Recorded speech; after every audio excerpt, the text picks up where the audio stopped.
거룩한 주일 맞이하여 하나님을 예배하러 오신 여러분 모두를 성부와 성자 그리고 성령 하나님의 이름으로 환영합니다. 하나님께서는 우리를 하나님을 예배하는 예배자로 부르셨습니다. 우리 모두는 그 부름을 받고 이 자리에 와서 하나님께 우리가 할 수 있는 가장 좋은 모습으로 하나님을 예배하고자 합니다. 이런 마음을 하나님께서 붙잡아 주시고 우리가 하나님이 기뻐하시는 예배를 함께 드릴 수 있도록 이끌어 주시기를 바랍니다. 하나님을 온전히 예배하는 여러분들 모두에게 하나님 주시는 은혜와 평강이 가득하기를 주님의 이름으로 축원드립니다. 이제 성부와 성자 그리고 성령 하나님의 이름으로 주일 예배를 시작하도록 하겠습니다. 이제 우리들이 함께 나눌 하나님 말씀 보겠습니다. 미가서 6장에 있는 말씀 함께 보겠습니다. 미가서 6장 1절부터 8절까지 기록되어 있는 말씀 함께 보겠습니다. 너희는 여호와의 말씀을 들을지어다. 너는 일어나서 산을 향하여 변론하여 작은 산들이 내 목소리를 듣게 하라 하셨나니 너희 산들과 땅의 견고한 지대들아 너희는 여호와의 변론을 들으라. 여호와께서 자기 백성과 변론하시며 이스라엘과 변론하실 것이라. 이르시기를 내 백성아 내가 무엇을 내게 행하였으며 무슨 일로 너를 괴롭게 하였느냐. 너는 내게 증언하라. 내가 너를 애굽 땅에서 인도하여 내어 종로로 타는 집에서 속량하였고 모세와 아론과 미리암을 내 앞에 보냈느니라. 내 백성아 너는 모압 왕 발락이 꾀한 것과 보올의 아들 발람이 그에게 대답한 것을 기억하며 시딤에서부터 길갈까지 일을 기억하라. 그리하면 나 여호와가 공의롭게 행한 일을 알리라 하실 것이니라. 내가 무엇을 가지고 여호와 앞에 나아가며 높으신 하나님께 경배할까? 내가 번제물로 1년 된 송아지를 가지고 그 앞에 나아갈까? 여호와께서 천천히 순양이나 만만의 강물 같은 기름을 기뻐하실까? 내 허물을 위하여 내 마다들을 내 영혼의 죄로 말미암아 내 몸의 열매를 드릴까? 사람아, 주께서 선한 것이 무엇임을 내게 보이셨나니 여호와께서 내게 구하는 것은 오직 정의를 행하며 인자를 사랑하며 겸손하게 내 하나님과 함께 행하는 것이 아니냐. 아멘. 여러분은 어떤 잘못을 한 후에 용서나 화해를 위하여 선물을 하신 적이 있으신가요? 아니면 선물을 하지는 않았지만 선물을 한번 해볼까 하는 그런 생각을 여러분 해보신 적이 있으신가요? 만약에 그런 경험이 없다고 한다면 반대로 여러분 주변에 있던 어떤 사람이 여러분에게 와서 잘못을 용서해 달라고 하면서 이렇게 내밀었던 그 선물을 여러분 혹시 받아보신 적이 있으신가요? 사람들 중에는 그런 일들이 간혹 있습니다. 어떤 잘못을 하고 그리고 그 잘못을 용서받기 위해서 불편해진 그 관계를 회복하기 위해서 어떤 선물을 내미는 그런 경우 혹은 어떤 선물을 준비할까 하고 생각하는 그런 경우들이 있습니다. 잘못한 것이 분명하고 그리고 그 잘못이 크면 클수록 선물을 했던 사람이나 선물을 하려고 했던 사람은 좀 더 좋고 그리고 비싼 선물을 생각을 합니다. 잘못이 너무나 크기 때문에 어지간한 선물을 내밀어서는 용서받지 못하고 불편했던 그 관계가 회복되지 않는다라고 생각을 하기 때문에 그래서 뭔가 좀 특별한 선물, 비싸고 좋은 선물 그것을 생각합니다. 그런데 선물을 받는 입장에서는 여러분 어떨까요? 선물을 받는 입장에서 생각을 해본다면은 선물이 다가 아니죠. 잘못했다고 해서 뭔가 선물 하나 툭 던지고 이제 됐지? 이렇게 이야기를 할 때 그때 어떨까요? 그 선물을 받아들고 그냥 마음이 풀릴까요? 나에게 뭔가 잘못했던 그 사람에 대한 그런 모든 기억이 그 선물 하나 때문에 다 사라지고 우리 마음이 다 풀릴까요? 그렇진 않죠. 뭔가 선물을 바라는 것보다 나에게 뭔가 잘못한 사람에게 우리가 바라는 것은 무엇이냐 하면 그 사람이 나에게 와서 잘못한 것을 이야기를 하고 그리고 나에게 뭔가를 잘못했던 사람이 나에게 와서 변화된 모습을 보여주고 그리고 나에게 다가오는 것, 바로 우리는 그것을 더 중요하게 생각을 합니다. 잘못한 것을 이야기하지 않고 변화되지 않고 어떤 선물 하나만 내밀고 화해를 청하는 경우에 우리는 더 큰 불편함과 서운함, 우리는 그런 것을 우리는 느낄 수밖에 없습니다. 오늘 우리가 함께 읽고 있는 성경의 말씀은 바로 그와 같은 상황을 우리들에게 이야기하고 있는 것입니다. 이스라엘 사람들, 미가 선지자가 활동할 그 당시에 이스라엘 사람들은 악을 많이 저지르면서 살아갔습니다. 누가 가장 많은 잘못과 악을 저질렀냐 하면 권력이 있고 돈이 많은 사람들, 그 사람들이 가장 많은 잘못과 악을 저지르면서 살아갔습니다. 공동번역으로 2장 1절을 보게 되면 당시 이스라엘 사람들이 저질렀던 그 죄와 잘못에 대한 그런 고발이 이렇게 등장을 하고 있습니다. 욕이 나옵니다. 망할 것들. 권력이나 주었다고 자리에 들면 못된 일만 꾸몄다가 아침 밝기가 무섭게 해치우고 마는 이 악당들아. 탐나는 밭이 있으면 빼앗고 탐나는 집을 만나면 제 것으로 만들어 그 집과 함께 임자도 종으로 삼고 밭과 함께 밭 주인도 부려 먹는구나. 권력을 가진 사람들이 저지르는 그 잘못과 악에 대해서 미가서 2장 1절만 고발을 하고 있는 것이 아닙니다. 미가서를 보게 되면 꽤 많은 당시 그 잘못에 대한 그런 고발들이 등장을 하고 있습니다. 이런 잘못을 하는 사람이 있더라도 이런 사람들을 엇나가지 못하게 하는 그런 장치들이 있고 그런 장치들이 제대로 작동을 하게 되면 그 사회는 그래도 좋은 사회입니다. 하지만 당시 미가 선지자가 활동했던 그 당시는 그렇지 못했습니다. 돈이 있고 빽이 있는 사람들, 그 사람들이 잘못을 저지르고 그리고 다른 사람의 것을 빼앗는 그런 일들을 했지만 그런 사람들이 그 잘못을 지적하고 그 사람들을 처벌해야 할 당시 사법제도는 제대로 작동하지 못했습니다. 미가서는 왜 당시 그런 사법제도가 제대로 작동하지 못했는지에 대한 이야기를 하고 있는데 미가서 7장 3절을 보게 되면 당시 그 재판관들이 뇌물을 받아 먹었다는 이야기가 나옵니다. 뇌물을 받고 그리고 그 뇌물을 받아 먹은 그 재판관들이 멋대로 억울한 판결을 내렸다. 그렇게 성경은 기록을 하고 있습니다. 사법제도가 제 역할을 하지 못하고 죄를 지은 사람들을 처벌하지 않고 오히려 그 사람들을 방임하고 있는 속에서 권력을 가지고 있는 사람들, 그 사람들은 점점 더 커다란 잘못과 악을 저지르게 되었습니다. 이런 상황 속에서 희망이라고 하면 무엇이 있을까요? 이런 사회 속에서 종교라도 제대로 작동을 하게 되면 그 사회는 괜찮습니다. 다시 제자리에 돌아갈 수 있습니다.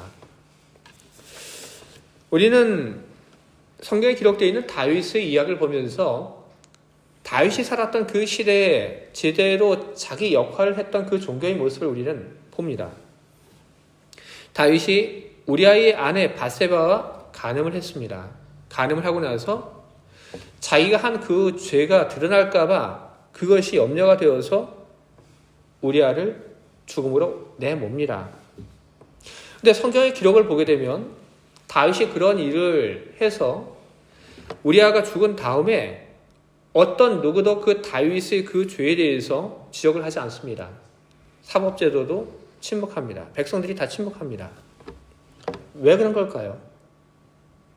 다윗이 어떤 일을 했는지 몰라서 모든 사람들이 다 침묵을 한 것일까요? 그건 아니죠. 모를 수가 없습니다. 우리아를 죽음으로 내몰라는 그런 명령을 받은 사람이 있습니다. 그리고 그 사람은 자기가 받은 그 명령을 자기 밑에 있는 사람들에게 또 다시 전달을 했습니다. 한두 사람이 작당을 해서 우리아가 사지로 내몰리는 그런 일들이 있을 수가 없습니다.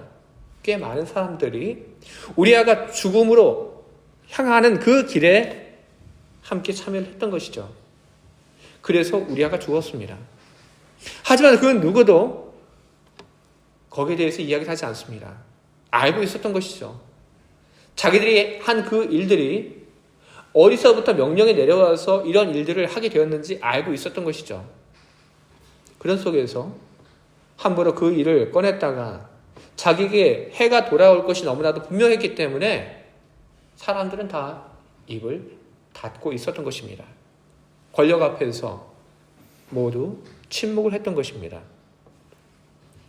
그럴 때 하나님의 선지자 나단이 다윗을 찾아갑니다.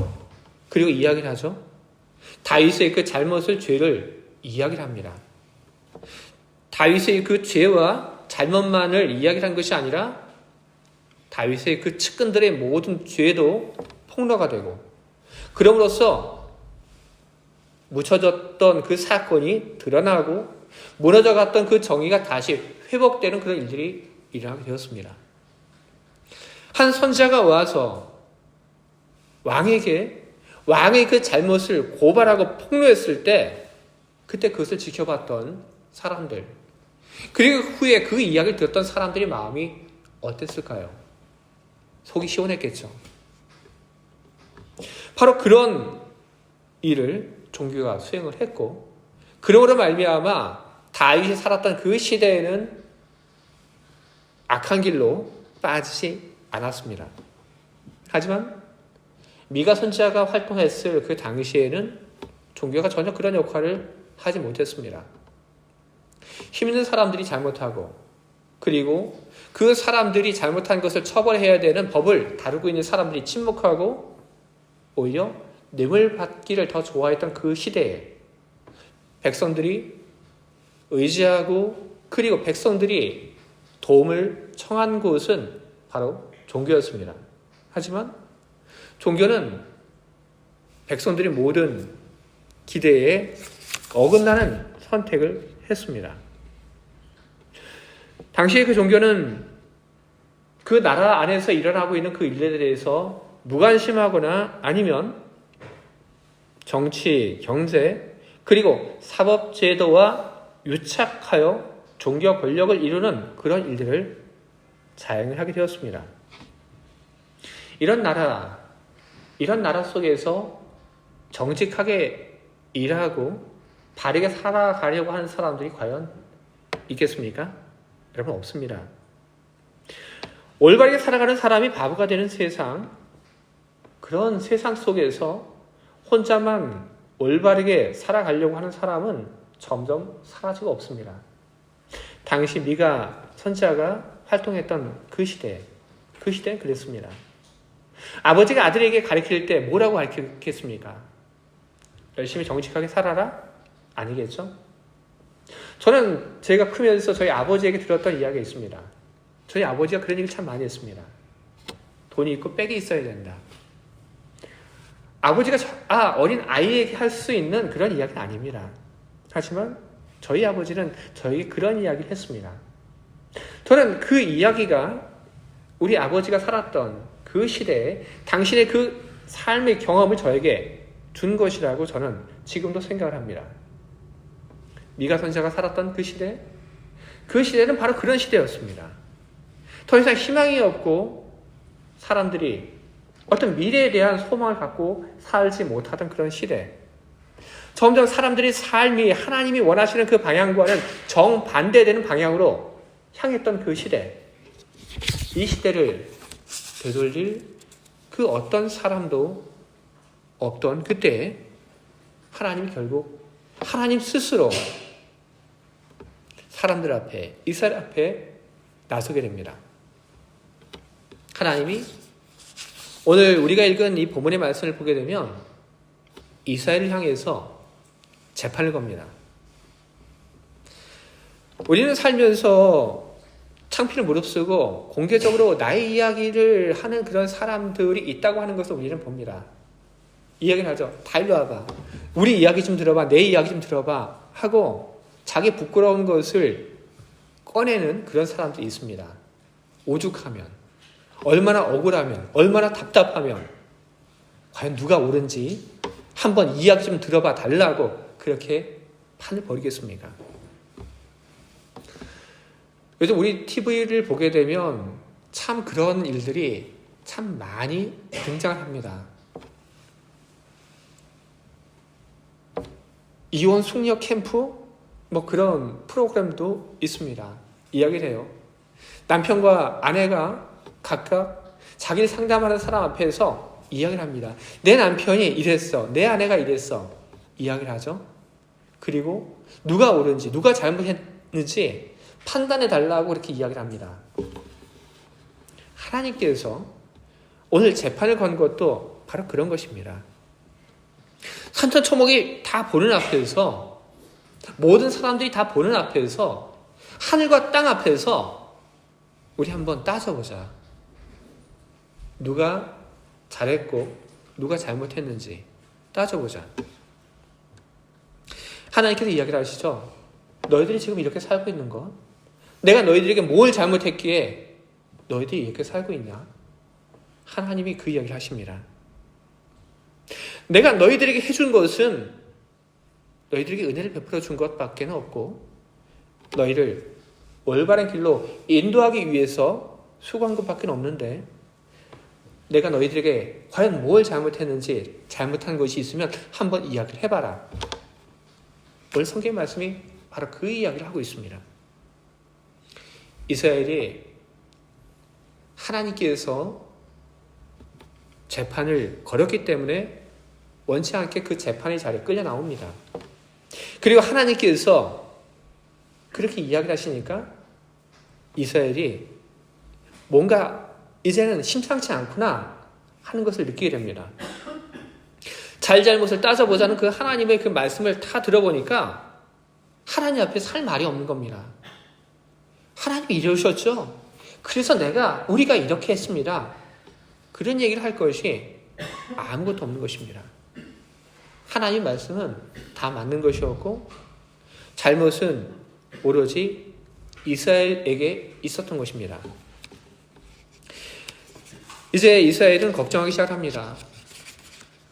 하나님이 그렇게까지 화를 내리실 줄 몰랐는데 그렇게까지 화를 내시는 걸 보면서 하나님과의 그 관계가 틀어질 것이 걱정이 되고, 관계가 틀어지게 되면 하나님께서 내리시는 그 은총이 끊어질까 봐 걱정이 되고, 한 발 더 나아가 하나님께서 벌을 내리실까 봐 걱정이 되기 시작합니다.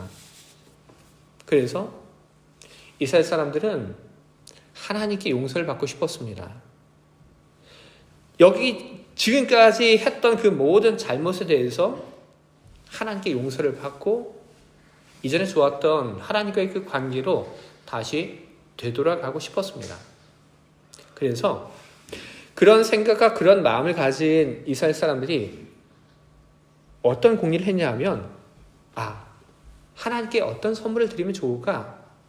그 이야기를 하게 된 겁니다. 우리가 하나님께 어떤 선물을 드리면 하나님이 그 화가 풀어지실까? 어떻게 하면 하나님이 우리의 선물을 받고 노염을 푸실까? 이야기를 하죠. 어떤 선물? 미가서 6장 6절부터 7절까지 있는 그 말씀이 바로 그런 내용입니다. 이렇게 기록되어 있죠. 내가 무엇을 가지고 여호와 앞에 나아가며 높으신 하나님께 경배할까? 내가 번제물로 1년 된 송아지를 가지고 그 앞에 나갈까? 여호와께서 천천히 순양이나 만만히 강물 같은 기름을 기뻐하실까? 내 허물을 위하여 내 마다들을 내 영혼의 죄로 말미암아 내 몸의 열매를 드릴까? 이런 얘기를 하고 있죠. 하나님, 어떤 선물을 드리면 하나님의 마음을 풀어주실까? 소를 드릴까? 아니면 수없이 많은 양떼를 갖다가 바치면 좋을까? 아니면 많은 짐승을 하나님께 드리고 그리고 그 기름을 하나님께 올려드리면 하나님이 기뻐하실까? 아니면 내 마다들을 하나님께 바칠까? 또 그 다음 나오죠. 내 몸의 열매를 드릴까? 내 몸의 열매가 뭘까요? 자식이겠죠. 그 얘기를 하고 있는 겁니다. 하나님께 내 아들을 바칠까? 큰 아들을? 큰 아들 가지고 안 돼? 그러면 내 다른 이뻐하는 내 아들, 딸을 하나님께 갖다 바칠까? 그러면 하나님께서 그 선물을 받으시고 활짝 웃으시면서 좋아하시고 내가 잘못한 모든 것을 다 잃어버려 주실까? 이스라엘은 지금 어떤 선물을 드릴까? 그것을 고민하고 있는 겁니다. 그때 하나님께서 이야기를 하시죠. 아니, 내가 원하는 것은 선물이 아니야. 내가 원하는 것은 수없이 많은 그 짐승을 나에게 선물로 주는 것을 내가 원하지 않아. 내가 원하는 것은 제사도 아니고 짐승의 기름도 아니고 너희 아들, 너희 딸을 나에게 선물로 갖다 바치는 것, 그게 내가 원하는 것이 아니야. 나는 그런 선물을 원하는 것이 아니라 내가 원하는 것은 바로 너야. 하나님은 그 이야기를 하십니다. 나는 너를 원한다. 나는 너를 원한다. 달라진 너를 원한다. 변화된 너를 원한다. 하나님께는 그렇게 이야기를 하십니다. 그래서 6장 8절을 보게 되면 이런 말씀이 기록되어 있죠. 사람아, 주께서 선한 것이 무엇임을 내게 보이셨나니 여호와께서 내게 구하시는 것은 오직 정의를 행하며 인자를 사랑하며 겸손하게 내 하나님과 함께 행하는 것이 아니냐. 아멘. 하나님이 이야기를 하시죠. 난 선물을 원하지 않아. 나는 너를 원해. 정의를 행하는 너, 인자함을 사랑하는 너, 그리고 하나님과 겸손히 행하는 너를 원해. 하나님께서 그렇게 이야기를 하셨던 겁니다. 하나님께서 말씀하신 그 말씀은 오늘 우리들의 마음속에도 그대로 들어옵니다. 우리가 하나님 앞에서 죄를 지었던, 아니면 우리가 죄를 짓지 않고 우리가 올바르게 살아가려고 하든 상관없이 우리 모두는 공통적으로 하나님께서 원하시는 바로 이것을 우리는 명심하고 우리는 이렇게 살아가야 하는 것입니다. 우리는 하나님께서 말씀하신 것처럼 정의를 행하고 그리고 인자함을 사랑하고 그리고 겸손히 하나님과 함께 행하는 그런 삶을 우리는 계속해서 살아가야 하는 것입니다. 근데 바로 이와 같은 삶을 우리가 살겠다, 우리가 결심을 하더라도 우리는 어떻게 하면 우리가 정의로운 삶을 살고 어떻게 하면 인자한 삶을 살고 그리고 어떻게 해야지 겸손히 하나님과 함께 행하는 것이 될까 하는 그런 질문을 우리는 가질 수밖에 없습니다. 여러분, 당연한 겁니다. 정의라고 하는 것은 뭘까요? 하나님께서 말씀하셨죠. 나는 정의를 원한다. 너희가 정의롭게 되기를 원한다. 그렇게 얘기를 하셨습니다. 정의라고 하는 것은 뭘까요? 한마디로 이야기해서 올바름, 옳음, 그 정의라고 얘기할 수 있습니다. 정의가 무엇인가 하는 그 말 앞에 정의라고 하는 것은 올바르게 행하는 것입니다. 올바른 것입니다. 이렇듯 정의의 뜻풀이를 하는 것은 어렵지 않습니다. 우리는 압니다. 그런데 어려운 것은 무엇이냐 하면 정의가 갖는 내용이 어렵습니다. 무엇이 올바른 것인가? 그것이 어려운 것이죠. 바로 그것을 가리켜서 정의의 내용이라고 할 수 있는 것입니다. 정의는 올바른 것, 그것을 정의의 형식이라고 한다면 어떻게 하는 것이 정의로운 것인가? 바로 그것이 정의의 내용들인 것이죠. 성경을 보게 되면 성경에도 역시 정의가 무엇인지 그 뜻을 풀어주는 데는 그렇게 많은 성경의 그 분량이 사용되지 않습니다. 아주 쉽게 이야기를 합니다. 아주 짧게. 정의는 이런 것, 올바른 것, 바른 것. 하지만 성경은 정의가 무엇인지 그 뜻을 풀어주는 것에는 그렇게 얼마 되지 않는 그 분량을 할애해서 설명을 하지만 어떤 것이 정의인지 그 정의의 그 내용을 이야기하는 데 있어서는 참 많은 이야기를 하고 있습니다. 누군가를 다치게 했을 때 바로 그 사람을 위해서 정당한 보상을 해주어라. 이런 이야기들이 우리는 성경에 참 많이 등장하고 있다고 하는 것을 우리는 보게 됩니다. 바로 이런 것이 하나님께서 사람들에게 이야기를 하셨던 그런 정의의 내용들인 것입니다. 여러분, 인자함도 마찬가지입니다. 인자함이 무엇인가? 그 뜻을 우리 풀이하는 데는 그렇게 어렵지 않습니다. 자비로운 마음. 바로 그런 것이 인자함이 되겠죠. 겸손하게 하나님과 함께 행하는 것. 그 역시 그 뜻을 푸는 데는 그렇게 어렵진 않습니다.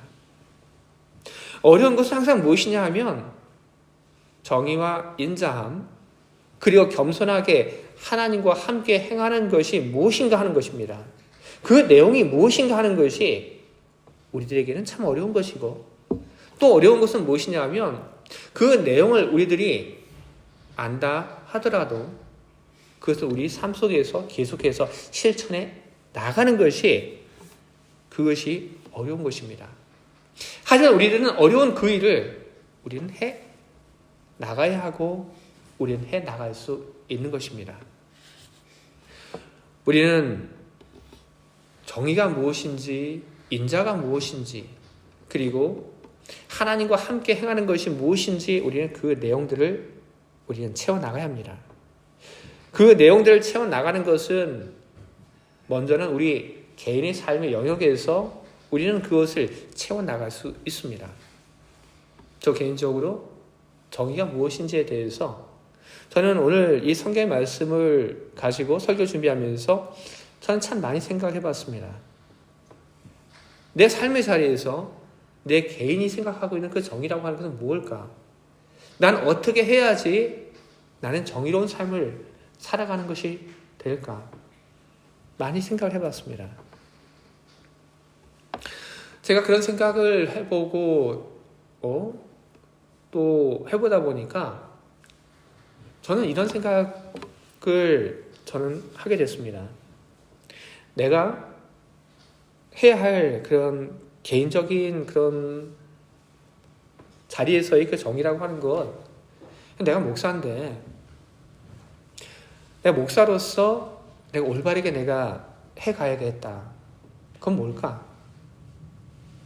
내가 교회를 내가 목회를 하면서 교회를 내 교회라고 내가 사유하지 않고 내가 목회를 하는 것, 그것이 적어도 지금 내가 해야 하는 올바름이 아닐까. 저는 그런 생각을 좀 해보았습니다. 여러분 각자의 여러분 그 삶의 자리에서 여러분들의 정의는 뭘까요? 여러분의 삶의 그 자리에서 여러분 각 개인이 해야 할 인자함의 내용은 뭘까요? 여러분은 어떤 삶을 살아야지 하나님이 기뻐하시는 하나님과 겸손히 행하는 그런 삶이 될까요? 여러분 그것을 지금부터 고민하셔야 됩니다. 우리는 정의라고 하는 것을 우리는 그냥 뜻으로만 받아들일 것이 아니라 우리는 도대체 정의의 내용이 뭘까? 우리는 그것을 하나하나 답을 달아가고 그리고 그 내용들을 우리는 찾아가는 일들을 우리는 해야 하는 것입니다. 그리고 그런 일들은 우리 개인의 삶의 차원에서만 이루어지는 것은 아닙니다. 우리 교회의 공동체의 그 차원에서도 우리는 바로 그와 같은 하나님의 말씀 앞에서 우리는 응답해야 하는 것입니다. 우리 교회 공동체의 정의는 무엇이고 우리 교회 공동체의 인자함은 무엇이고 우리 교회 공동체의 하나님과 함께 행하는 것은 무엇일까요? 그것은 결코 하나일 수는 없습니다. 하지만 정의와 인자함 그리고 하나님과 겸손히 행하는 것의 그 내용 중에 적어도 하나는 제가 여러분들에게 답을 드릴 수 있습니다. 우리 교회 공동체의 정의, 그건 뭐냐? 세속화되지 않는 것. 저는 그것이 우리 교회 공동체의 정의라고 저는 그렇게 믿고 있습니다. 우리는 때로 민주적이라고 하는 그런 이름으로 우리는 잘못된 그런 결정을 교회에서 하는 것을 우리는 봅니다. 과연 우리 교회가 결정해야 될 것은 어떤 것일까요?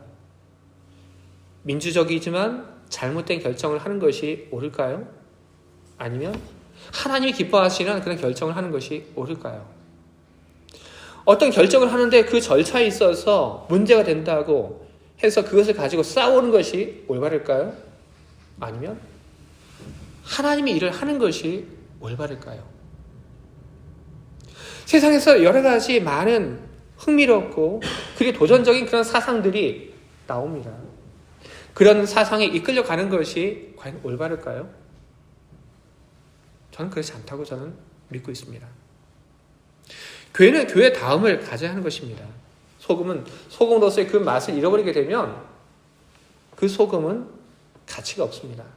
교회도 역시 마찬가지입니다.